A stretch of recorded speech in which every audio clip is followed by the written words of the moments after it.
नमस्कार दोस्तों, आप सभी का हमारे YouTube चैनल यूपीएस एलआर एजुटेक में बहुत बहुत फिर से स्वागत कर रहा हूँ। बार बार करता ही रहता हूँ। दोस्तों, अगर मेरी बात आपको अच्छी लगती हो और मेरे वीडियो आपके काम आते हो तो हमारे चैनल को सब्सक्राइब और लाइक ज़रूर कर दिया करिए। और चलिए, एक इंटरेस्टिंग चीज़ है।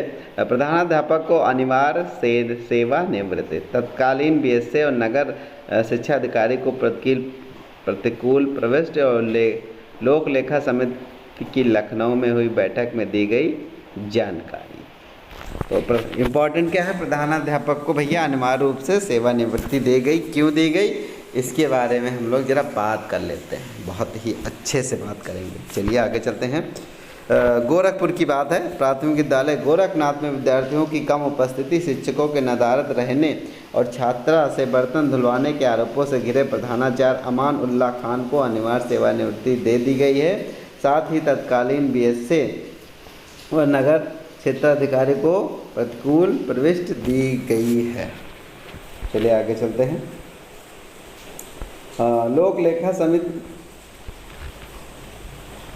लोक लेखा समिति की बैठक सोमवार को लखनऊ स्थित विधान मंडल के मीटिंग हॉल में हुई। अपर मुख्य सचिव व प्रमुख सचिव और विशेष सचिव की बैठक में भाजपा के नगर विधायक डॉक्टर RMD अग्रवाल को बुलाया गया। नगर विधायक ने बताया, करीब 9 महीने पहले, अगर आज 9 महीने की बात करते हैं तो ये जनवरी फरवरी की बात होगी, प्राथमिक विद्यालय निरीक्षण किया। तब 85 में से 11 बच्चे उपस्थित मिले। एक बच्ची से मिड डे मील का भोजन बनवाने वाले बर्तन धुलवाए जा रहे थे। ज़्यादातर शिक्षक भी नदारद थे। इस मामले की शिकायत तत्कालीन प्रमुख सचिव रेणुका कुमार से की गई थी। प्रमुख सचिव की जांच कराई और कार्रवाई भी हो गई। अब लोक लेखा समिति के सामने रिपोर्ट प्रस्तुत की गई। विधायक के मुताबिक गोरखनाथ प्राथमिक विद्यालय में प्रधानाचार्य अमान उल्लाह खां को अनिवार्य सेवानिवृत्ति दे दी गई है। तत्कालीन बीएसए BN सिंह और नगर शिक्षा अधिकारी ब्रह्मचारी शर्मा को प्रतिकूल प्रविष्टि मिली है। हालांकि बीएसए एवं नगर शिक्षा अधिकारी के खिलाफ पर्याप्त कार्रवाई नहीं हुई। इस पर आपत्ति भी दर्ज कराई गई है। वरिष्ठ अधिकारियों के मामले की जांच नए सिरे से कराने और तत्कालीन बीएसए और नगर शिक्षा अधिकारी के खिलाफ प्रभावी कार्रवाई भरोसा दिलाया गया है। विधायक का कहना है कि जितनी गलती प्रधानाचार्य की थी उतनी विभागीय अफसरों की थी। अगर नियमित रूप से निरीक्षण किया जाता तो दिक्कत नहीं आने पाती। शिक्षक नियमित विद्यालय आते हो और बढ़िया पढ़ाई हो सकती थी, लेकिन ऐसा नहीं हुआ। प्रधानाचार्य की तरह बीएसए और नगर शिक्षा अधिकारी के खिलाफ कार्रवाई होनी चाहिए। इस सिलसिले में तत्कालीन प्रधानाचार्य और बीएसए और नगर पक्ष में नहीं मिल सका। शिक्षा अधिकारी का पक्ष नहीं मिल सका। पक्ष मिलते ही प्रकाशित किया जाएगा। तो ये मैटर है। अब मेरे समझ में ये नहीं आ रहा है, लॉकडाउन चल रहा है, अगर ये पिछले 9 महीने की बात की जाए, 9 महीने पहले मतलब जनवरी क्या, दिसंबर समझ लो, यही हुआ होगा। 85 बच्चे, तो अगर शिक्षक उपस्थित नहीं मिले तो प्रधानाध्यापक को जो है सेवानिवृत्ति दे दी गई।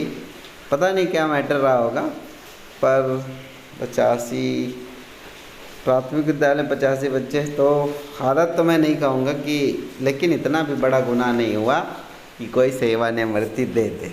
ठीक है भाई, एक दिन आप कुछ भी चेक करो, एक दिन से चेक करने के निरीक्षण हो या कुछ भी हो, एक दिन से आप किसी भी चीज़ का पता नहीं लगा सकते मैटर क्या रहा होगा। ठीक है, कि आके धीरे सेवानिवृत्ति दे दी जाए।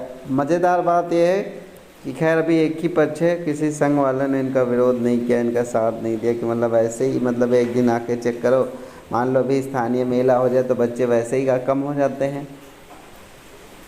तो इस कंडीशन में भी जांच होके होनी चाहिए थी। जो पता नहीं, मुझे तो नहीं पता, लेकिन ये जो वजह है कि बच्चे कम आए हैं, टीचर उपस्थित तो था, प्रधानाध्यापक उपस्थित था ना, तो उसका अनिवार्य सेवानिवृत्ति देने की आवश्यकता कैसे होगी भाई।